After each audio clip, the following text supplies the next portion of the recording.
Chandu RK news కి స్వాగతం. Bulletin లో ముందుగా హెడ్లైన్స్ చూద్దాం. వర్షాల వల్ల పంటలు నష్టపోయిన రైతుల పొలాలను సందర్శించిన మంత్రి. రైతులను ఆదుకుంటామని హామీ ఇచ్చిన సీతక్క. మహాత్మా గాంధీ విగ్రహాన్ని ఆవిష్కరించిన విద్యార్థులకు అందుతున్న మధ్యాహ్న భోజనాన్ని పరిశీలించిన పొన్నం ప్రభాకర్. ఓడిన చోటే గెలవాలనుకున్న మంగళగిరి ప్రజలకు దగ్గరగా ఉండి విజయాన్ని సాధించా మంత్రి నారా లోకేష్. స్పెషల్ స్టేటస్ హామీ ఎక్కడ? విభజన హామీలను అటకెక్కించిన కూటమి ప్రభుత్వం. వైఎస్ షర్మిల ఘాటు విమర్శలు. బీఆర్ఎస్ పార్టీ ఆవిర్భావ రజతోత్సవ బహిరంగ సభ. భారీ జనం రావాలన్న మాజీ మంత్రి సిద్దిపేట ఎమ్మెల్యే హరీష్ రావు. పవన్ కళ్యాణ్ బ్లాక్ వద్ద అగ్ని ప్రమాదం. అప్రమత్తమైన అధికారులు విచారణకు ఆదేశించిన హోంమంత్రి వంగలపూడి అనిత. వర్షాల వల్ల పంట నష్టపోయిన రైతుల పొలాలను సందర్శించి వారి కష్టాలను పరిశీలించారు మంత్రి సీతక్క. రైతులకు అండగా నిలిచి తక్షణమే సహాయ చర్యలు తీసుకునేందుకు కట్టుబడి ఉన్నామని తెలిపారు. ప్రభుత్వం పూర్తిగా రైతుల వెంట ఉంటుందని తెలిపారు మంత్రి సీతక్క. ములుగు నియోజకవర్గంలో పెద్ద ఎత్తున పంట నష్టం జరిగింది. మరి రైతుల యొక్క బాధ వర్ణాతీతం. వారిని చూసి వారి పంటలను పరిశీలించి వారిని ఓదార్చి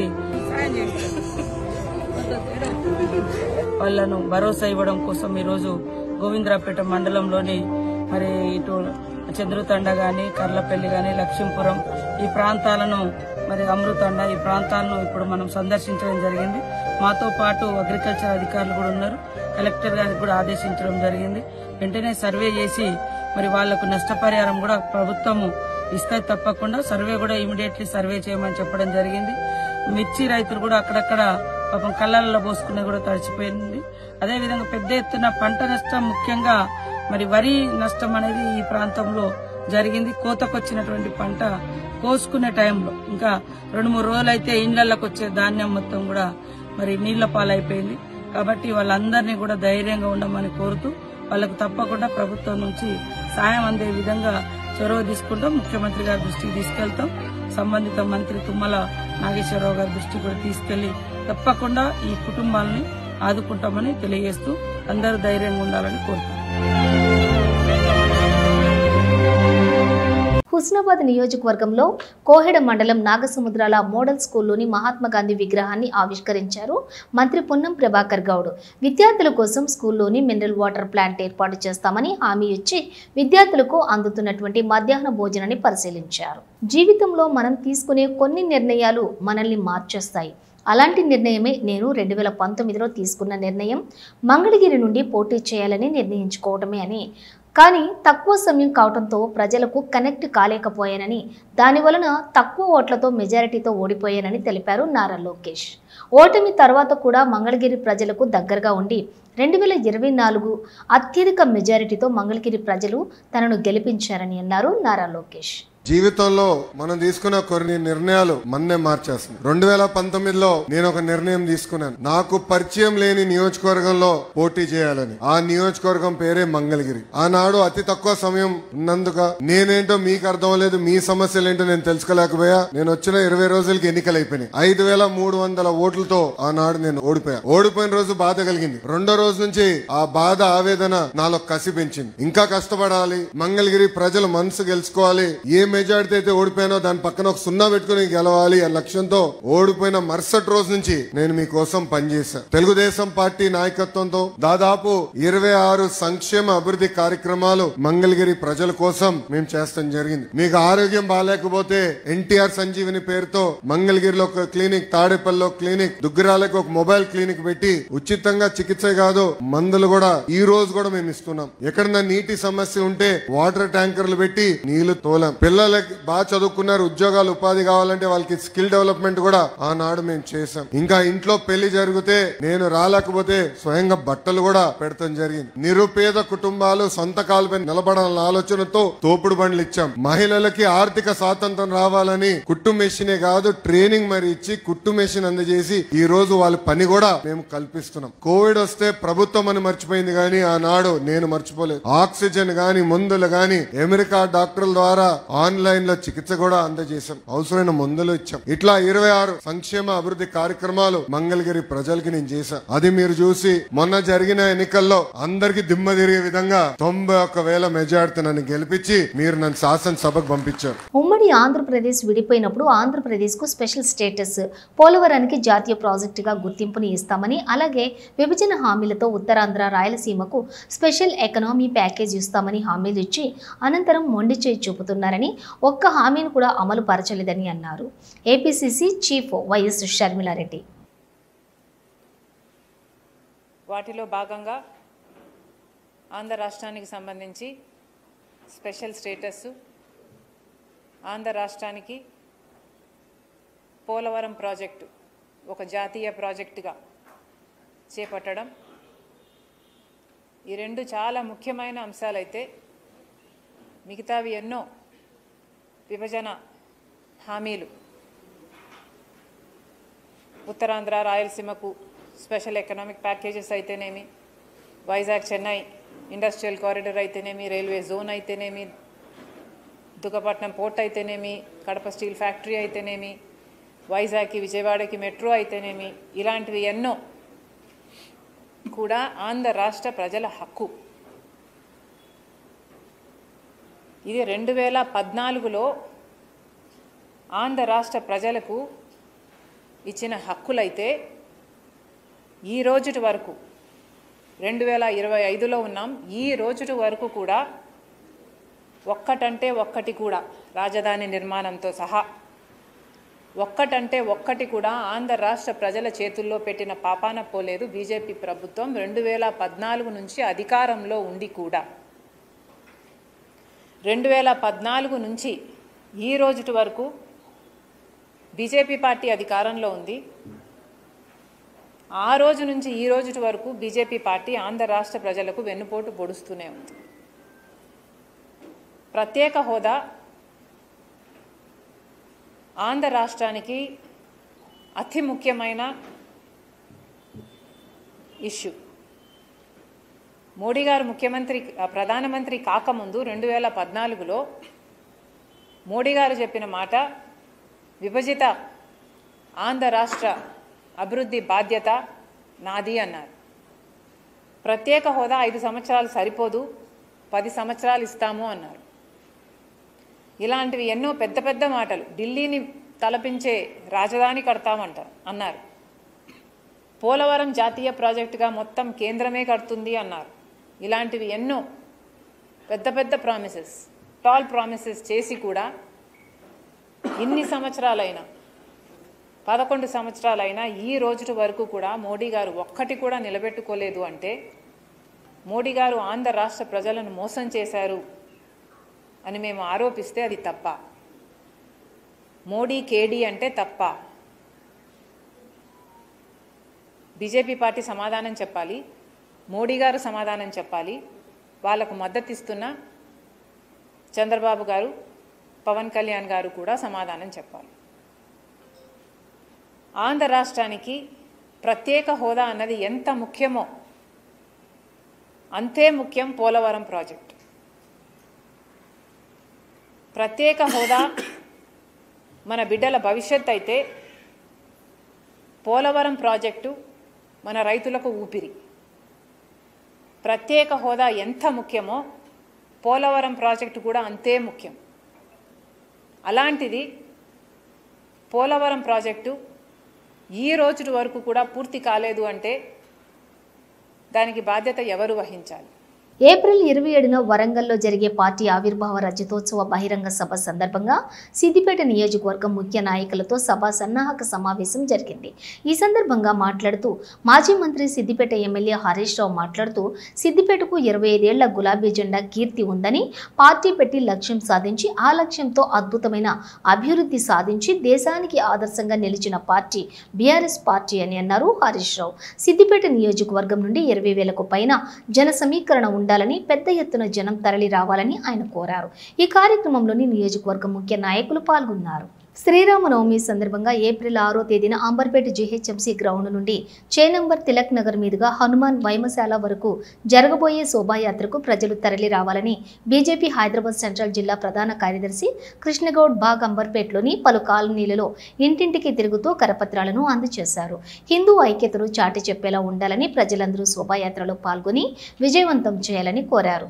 ఈ కార్యక్రమంలో బీజేపీ బాగ్ అంబర్పేట డివిజన్ ప్రెసిడెంట్ చుక్కా జగన్, గోవర్ధన్ రెడ్డి, అడప చంద్రమౌళి, రామ్రెడ్డి, ఏవీపీ నాయకుడు ప్రవీణ్, ఇతర బీజేపీ సీనియర్ నాయకులు తదితరులు పాల్గొన్నారు. ఈరోజు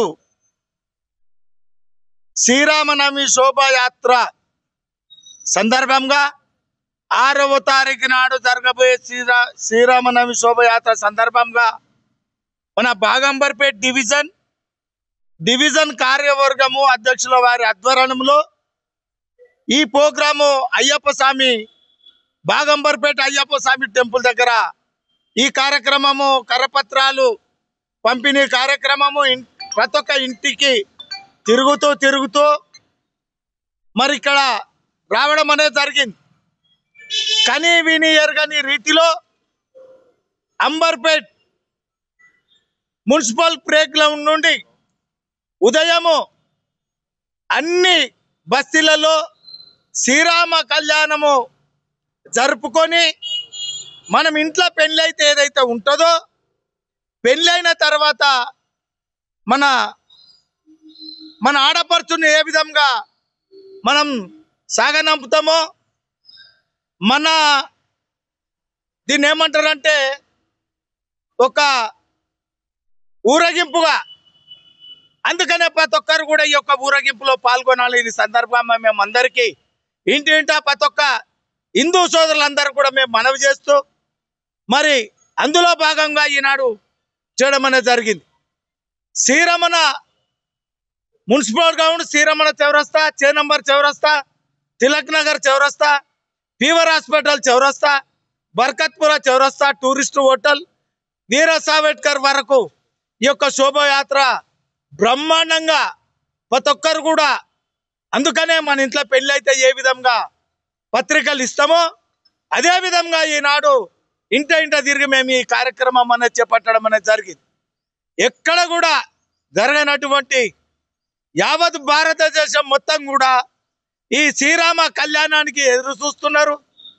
తదంతరం మళ్ళా ఈ యొక్క ఊరేగింపులు అందరూ కూడా హిందూ బంధువులందరూ కూడా తప్పకుండా పాల్గొనాలని అందరికీ ఆహ్వాన పత్రికగా ఈ విధంగానే మనము కార్యక్రమం అంతా దేశం మొత్తం చేస్తుంది, మేము కూడా చేస్తున్నాం. కాబట్టి అందరు కూడా ఈ యొక్క కార్యక్రమం పాల్గొనవలసిందిగా కోరుతూ ప్రార్థిస్తూ మనవి చేస్తూ తప్పకుండా రావాల్సిందిగా మనం చేస్తూ ఈ యొక్క కార్యక్రమంలో అందరూ భాగస్వాములు కావాల్సిందిగా కోరుతున్నాం. శ్రీరామనవమి సందర్భంగా అంబర్పేట మున్సిపల్ గ్రౌండ్ నుండి 6వ తేదీ మధ్యాహ్నం 3 గంటలకు ఎంతో శోభాయమానంగా శ్రీరాముల సీతారాముల శోభాయాత్ర కార్యక్రమాన్ని అంబర్పేట అసెంబ్లీ నియోజకవర్గం ఆధ్వర్యంలో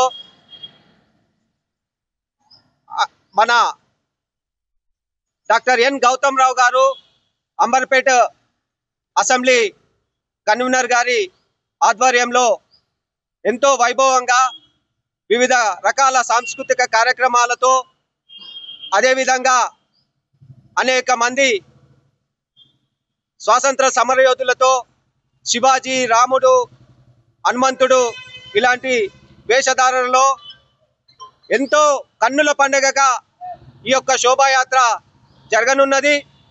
కాబట్టి బాగంబర్పేట్ డివిజనే కాకుండా మన హిందూ బంధువులందరూ కూడా అందరూ తరలి వచ్చి అంబర్పేట మున్సిపల్ గ్రౌండ్ మొత్తం కూడా ఆ రోజు ఎక్కడ చూసినా జన సమూహం కనిపించే విధంగా ఈ యొక్క కార్యక్రమానికి అందరూ రావాల్సిందిగా పేరు పేరున శ్రీకాకుళం వజ్రపు కొత్తూరు మండలం మంచినీళ్లపేటకి చెందినటువంటి ఇద్దరు మత్స్యకారులు చేపల వేటకు వెళ్లి మృతి చెందారు. దీంతో విషయం తెలుసుకున్న ఎమ్మెల్యే గౌతు శిరీషాం ఘటనా స్థలానికి చేరుకుని మృతుల కుటుంబీకులను పరామర్శించారు. ప్రభుత్వం పరంగా 5 లక్షలు, సీఎం సహాయ నిధి నుంచి 5 లక్షల చొప్పున ఒక్కొక్క కుటుంబానికి 10 లక్షలు ఆమె ప్రకటించారు. వల ఇంజిన్తో పాటుగా 50,000 చెక్కును ఆమె అందజేశారు. కొట్టడానికి కాదండి, ఆ కుటుంబానికి జరిగిన నష్టం ఎన్ని కోట్లు ఇచ్చినా మనం పూడ్చలేము. అయితే నిజంగా నిన్న ఉదయం జరిగిన దుర్ఘటనలో 24 గంటల లోపల ఇద్దరు సోదరులు క్షేమంగా వచ్చారు. మిగతా ఇద్దరు కూడా వస్తారని అనుకున్నాం, రాలేకపోయారు. ఈ విషయంలోని వెంటనే స్పందించిన అధికారులకు, కలెక్టర్ గారికి, ముఖ్యంగా మత్స్యకార మంత్రినే కాకుండా జిల్లా మంత్రిగా గారు కూడా మన వజ్రపు కొత్తూరుతో అనుబంధంతో వెంటనే ఈ విషయం చెప్పగానే ముఖ్యమంత్రి గారి దృష్టిలో పెట్టి ఉదయాన్నే ఇక్కడ నుంచి వెళ్తున్నప్పుడే అచ్చెన్నాయుడు గారు ఫోన్ చేసి డిపార్ట్మెంట్ తరఫున 5 లక్షలు 2 కుటుంబాలకి, అలాగే ముఖ్యమంత్రి సహాయ నిధి తరఫున 5 లక్షలు పంపిస్తామని చెప్పారు. మత్స్యకారులకి తెలుగుదేశానికి ఒక అవినాభావ సంబంధం ఉంది. పార్టీ గెలుపులోని ఓటంలో కూడా ఏ రోజు మమ్మల్ని వదలకుండా ఉన్న మత్స్యకారులు. ఈరోజు ఈ సంఘటన మాత్రం చాలా దురదృష్టకరమైనప్పటికీ కూడా వెంటనే కనీసం వాళ్ళ బ్రతుకు తెరువుకి ఇబ్బంది కలగకుండా 24 గంటల్లో నష్టపరిహారంతో పాటు వాళ్ళ జీవితానికి ఒక భరోసా కల్పించిన చంద్రబాబు నాయుడు గారికి, అలాగే అచ్చెన్నాయుడు గారికి, మా మత్స్యకార సోదరుల తరఫున ఇక్కడ ఎమ్మెల్యేగా వాళ్ళకి మనస్ఫూర్తిగా ధన్యవాదం తెలుపుకుంటున్నాను. అలాగే సోదరుడు 2 ఆడపిల్లలు ఉన్నారు. ఆ అమ్మాయికి ఏదో ఒక జీవనోపాధి చూపించాల్సిన అవసరం కూడా మన మీద ఉంది. ఆ 2 ఆడపిల్లల్లో పెద్ద పాప చదువుకుంటుందని తెలిసింది. వాళ్ళ తల్లి ఇష్టపడితే ఆ పాపని ఎన్టీఆర్ స్కూల్లోని మనం జాయిన్ చేస్తే మళ్ళీ డిగ్రీ చదివేంత వరకు ఆ బాధ్యతలన్నీ వాళ్ళే చూసుకుంటారు. ఆ తల్లి ఒక్కసారి షాక్ నుంచి బయటపడగానే వాళ్ళ కుటుంబ సభ్యులతో మాట్లాడి అమ్మాయికి ఒక లోన్ కానీ, అలాగే లేదన్నా మన పదవులు ఏమన్నా వచ్చినా అంగన్వాడీ కానీ, ఏదన్నా ఏదన్నా పోస్టులు కానీ అమ్మాయికి ఇచ్చే బాధ్యత చేయండి. అలాగే ఆడపిల్ల చదువు బాధ్యత ఎన్టీఆర్ స్కూల్స్తో మాట్లాడి అమ్మాయిని అక్కడ జాయిన్ చేసే బాధ్యత కూడా నేను తీసుకుంటాను. ఎన్ని చేసినా కూడా ఆ నష్టం మనం పూడ్చలేము. అయితే మీకు భరోసా, ఒక ఆడపిల్లగా మీరు గెలిపించుకున్న మీ శాసనసభ్యురాలుగా ఏ కష్టాల్లోనైనా మత్స్యకార సోదరులకి తెలుగుదేశం పార్టీ అండదండగా ఉంటుంది. మీరు మమ్మల్ని నమ్మినందుకు మీ మీద కూడా మాకు అదే నమ్మకం ఉంది. మరొక్కసారి సచివాలయంలోని 2వ బ్లాక్ వద్ద అగ్ని ప్రమాదంపై హోంమంత్రి ఆరా తీశారు. ఫైర్ సిబ్బంది అప్రమత్తమై మంటలను ఆర్పినట్లుగా వెల్లడించారు పోలీసు ఉన్నతాధికారులు. బ్యాటరీలు ఉండే ప్రాంతంలోనే ప్రమాదం జరిగినట్లుగా వివరించారు అధికారులు. ప్రమాదానికి గల కారణాలను తేల్చాలని ఆదేశించారు హోంమంత్రి వంగల్పూడి అనిత. కాగా అగ్ని ప్రమాదం డిప్యూటీ సీఎం పవన్ కళ్యాణ్ కేటాయించిన బ్లాక్ లో జరగడంతో మరింత అప్రమత్తమయ్యారు. ఈరోజు సచివాలయం 2nd బ్లాక్ దగ్గర బ్యాటరీస్ ఏదైతే ఉంటాయో ఆ రూమ్లోని ఎర్లీ మార్నింగ్ 6:30 ఆ టైంకి ఫైర్ యాక్సిడెంట్ జరిగింది. ఆ ఫైర్ ఏదైతే స్మోక్, మా ఎస్పీఎఫ్ డిపార్ట్మెంట్ వాళ్ళు స్మోక్ చూసి ఇమీడియట్గా వాళ్ళు కొంతమంది ఎస్పీఎఫ్ స్టాఫ్ ఇక్కడికి వచ్చి ఆ ఫైర్ కంట్రోల్ చేయడానికి ప్రయత్నం చేస్తూనే ఇమీడియట్గా ఫైర్ డిపార్ట్మెంట్ వాళ్ళకి చెప్పడం, వితిన్ 3 minutes ఫైర్ డిపార్ట్మెంట్ వాళ్ళు కూడా ఇక్కడికి రావటం. వాళ్ళు వచ్చిన తర్వాత వితిన్ 5 minutesలో ఓవరాల్గా చెప్పాలంటే ఒక 8 to 10 minutes మధ్యలో ఫైర్ అంతటిని కూడా కంట్రోల్ చేయడం జరిగింది. ఫర్దర్గా పెద్ద ప్రమాదమే తప్పింది అని అనుకోవాలి. ఎందుకంటే అక్కడ నుంచి కొంత స్మోక్ కూడా పైన ఉన్న ఫ్లోర్లోకి కూడా వెళ్ళటం, అక్కడ కొన్ని ఏసీలు పాట్ అవ్వటం, అదేవిధంగా బ్యాటరీలన్నీ కూడా కొంచెం ధ్వంసం అవడం కూడా జరిగినాయి. అవన్నీ కూడా ఫైర్లో కొంచెం కాలిన దాఖలాలు కూడా కనిపిస్తున్నాయి. ఇమీడియట్గా మొత్తం డిపార్ట్మెంట్ వాళ్ళు, జిఏడి వాళ్ళు, అదేవిధంగా సిఆర్డీఏ వాళ్ళు అందరూ కూడా ఇక్కడికి వచ్చి దాని మీద ఏం జరిగిందని ప్రిలిమినరీ రిపోర్ట్ కూడా ఈరోజు షార్ట్ సర్క్యూట్ వల్ల జరిగిందని ప్రిలిమినరీ రిపోర్ట్ కూడా ఇవ్వడం జరిగింది. అయినప్పటికీ కూడా ఇది పోలీస్ డిపార్ట్మెంట్ వాళ్ళకు కూడా అప్పచెప్పి డిపార్ట్మెంట్ వైజ్గా కూడా దీని మీద క్లియర్ కట్ ఎంక్వైరీ చేసినాం. ఏదైనా ఇది యాక్సిడెంటా, ఇంటెన్షనల్గా ఏదైనా జరిగిందా అన్న కోణంలోని కూడా దేన్ని కూడా చులకనగా తీసుకొని మన లైట్గా తీసుకొని పక్కన పడేట్లా ఇమీడియట్గా దాని మీద ప్రతి ఒక్క విషయంలోనే కూడా కూలంకషంగా ఎంక్వైరీ చేసి రిపోర్ట్ ఇమ్మని కూడా చెప్తున్నాం. ఇప్పుడు ఫోరెన్సిక్ డిపార్ట్మెంట్ వాళ్ళు కూడా ఇప్పుడు వస్తున్నారు. ఫోరెన్సిక్ వాళ్ళు ఇచ్చిన రిపోర్టు, అదేవిధంగా పోలీస్ డిపార్ట్మెంట్ వాళ్ళు ఇచ్చిన రిపోర్టు బేస్ చేసుకొని దాని మీద ఫర్దర్గా చర్యలు అనేది తీసుకుంటాం. ఫర్దర్గా ఇటువంటి ప్రాబ్లం రాకుండా ఇప్పుడే మేము జేడీ వాళ్ళతో కూడా మాట్లాడడం జరిగింది. ఇమీడియట్గా ఫైర్ ఆడిట్ కూడా మేము చేస్తాం. సెక్రటేరియట్ మొత్తం కూడా ఫైర్ ఆడిట్ చేసి ఎక్కడెక్కడ మనకి ప్రికాషనరీ ఏంటేంటి ఉన్నాయి, అలారమింగ్ సిస్టమ్స్ ఎక్కడ ఉన్నాయి, ఎక్కడ పనిచేస్తున్నాయి, ఎక్కడ పని చేయట్లేదు, ఇమీడియట్గా ఆ రిపోర్ట్ కూడా మేము తెప్పించుకొని ఎక్కడ కూడా ఫర్దర్గా కూడా ఎటువంటి యాక్సిడెంట్లు జరగకుండా ఉండే బాధ్యత కూడా మేము తీసుకుంటాం. మన్యం జిల్లా సాలూరు పాచిపెంట మండలంలో 400 కేజీల గంజాయి పట్టుబడినట్టు ఏఎస్పీ అంకిత సురానా వెల్లడించారు. స్థానిక రూరల్ పోలీస్ స్టేషన్లోని విలేకరులతో ఆమె మాట్లాడారు. ఉదయం 4 గంటలకు పాచిపెంట మండలం ఆలూరు వద్ద గల గ్రీన్ఫీల్డ్ హైవేలో వాహన తనిఖీలను పోలీసులు తనిఖీ చేశారని, ఆ సమయంలో 2 కార్లపై వస్తున్నటువంటి నిందితులు పోలీసుల తనిఖీలను గమనించి కార్లను యూటర్న్ తీసుకొని మళ్లీ వెనక్కి వెళ్లారని చెప్పారు. ఇది గమనించిన పోలీసులు ఆ వాహనాలను వెంబడించగా ఆ వాహనాలను మధ్యలో విడిచిపెట్టి చీకట్లో తప్పించుకుపోయారన్నారు. ఆ 2 కార్లను సాలూరు రూరల్ పోలీస్ స్టేషన్కు తీసుకొచ్చి సోదా చేశామన్నారు. అందులో సుమారుగా 400 కేజీల గంజాయి పట్టుబడిందని, దీని విలువ సుమారుగా 39 లక్షల వరకు ఉంటుందని ఆమె తెలిపారు. అనంతరం ఆమె మాట్లాడుతూ గంజాయి నిర్మూలనకు పటిష్ట చర్యలు చేపడుతున్నట్లుగా తెలిపారు. అనంతరం మాదక ద్రవ్యాల నిర్మూలనపై పోస్టర్ను ఆవిష్కరించారు. ఒక case of illegal transportation of ganja register చేయడం జరిగింది. ఈ కేసులో మనకి ఒక ఇన్ఫర్మేషన్ వచ్చింది around 4 o'clock in the morning. Information పైన మన Saluru rural CI has formed a special team తో పాటు 2 మీడియేటర్స్ అక్కడ స్పాట్ లో వెళ్లారు. Alluru village road junction Panchipenta 6 lane greenfield highway దగ్గర ఆ వెహికల్ చెకింగ్ కండక్ట్ చేసినప్పుడు 4:30 మార్నింగ్ అరౌండ్ 2 vehicles దొరికింది. These 2 vehicles were coming from Peddamada village ghat road.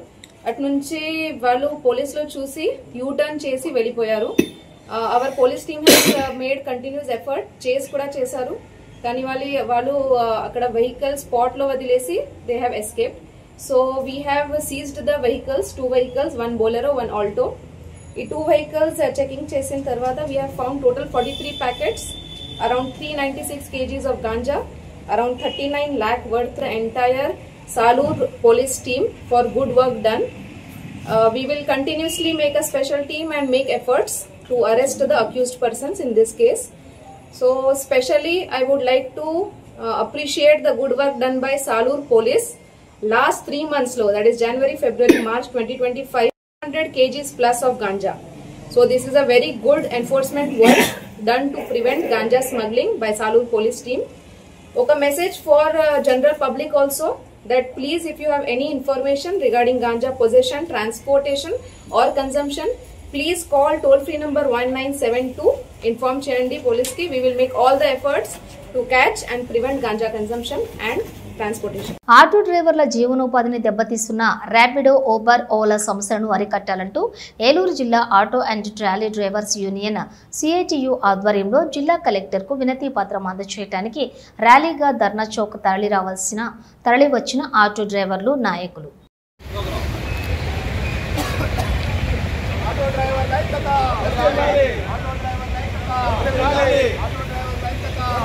హెచ్సియులో జింకపై దాడి చేసి గాయపరిచాయి కుక్కలు. చెట్లు నరికివేయడంతో హెచ్సియు సౌత్ క్యాంపస్ హాస్టల్ వైపు వచ్చిన జింకపై దాడి చేశాయి కుక్కలు. జింకకు గాయాలు కావడంతో పశువుల ఆసుపత్రికి తరలించారు యూనివర్సిటీ సెక్యూరిటీ సిబ్బంది. అందరికీ నమస్కారం. రేవంత్ రెడ్డి గారు ఏదైతే చెప్పారో 400 ఎకరాలలో యూనివర్సిటీలలో ఎలాంటి వన్యప్రాణులు లేవని చెప్పేసి బెస్ట్ ఎగ్జాంపుల్. డీర్ అనేది కుక్కలు అటాక్ చేయడం వల్ల నేలమట్టం అవ్వడం జరిగింది. చూడండి, యూనివర్సిటీ టీమ్ కూడా, యూనివర్సిటీ సెక్యూరిటీ కూడా దీన్ని రెస్క్యూ చేస్తున్నారు. మనం చూసుకున్నట్లయితే 400 ఎకరాలు ఏదైతే ఉన్నాయో బుల్డోజ్ చేయడం కారణం వల్ల డీర్లు అనేది చనిపోవడం జరుగుతుంది క్యాంపస్ లో. ఆ 400 ఎకరాల్లో ఉండాల్సిన డీర్స్ స్టూడెంట్స్ ఉన్న ప్లేస్ లోకి రావడం వల్ల క్యాంపస్ లో ఉన్న డాగ్స్ వాటిని అటాక్ చేస్తున్నాయి. దానివల్ల ఈ నేలమట్టం అవ్వడం జరిగింది. డాగ్స్ వాళ్ళు అటాక్ చేయడం జరిగింది. బ్లడ్ కూడా బ్లీడ్ అవుతుంది. తెలంగాణ ప్రజల్ని మోసం చేసిన రేవంత్ రెడ్డి చూడు ఎట్లా జరిగిందో. డీర్ మనం డైరెక్ట్ గా విట్నెస్ చేయొచ్చు.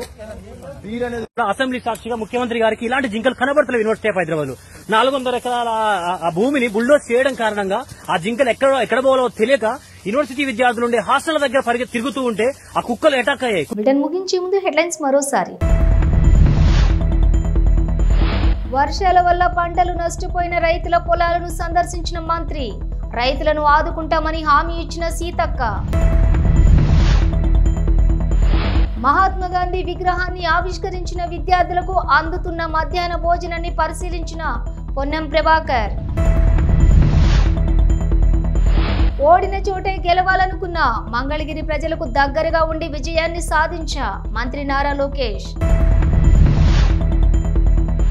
స్పెషల్ స్టేటస్ హామీ ఎక్కడా? విభజన హామీలను అటకెక్కించిన కూటమి ప్రభుత్వం. వైఎస్ షర్మిల ఘాటు విమర్శలు. బీఆర్ఎస్ పార్టీ ఆవిర్భావ రజతోత్సవ బహిరంగ సభ. భారీ జనం రావాలన్న మాజీ మంత్రి సిద్దిపేట ఎమ్మెల్యే హరీష్ రావు. పవన్ కళ్యాణ్ బ్లాక్ వద్ద అగ్ని ప్రమాదం. అప్రమత్తమైన అధికారులు విచారణకు ఆదేశించిన హోంమంత్రి వంగలపూడి అనిత. ఇవి బులెటిన్ విశేషాలు. మరో బులెటిన్తో మళ్ళీ కలుద్దాం. అంతవరకు చూస్తూనే ఉండండి న్యూస్.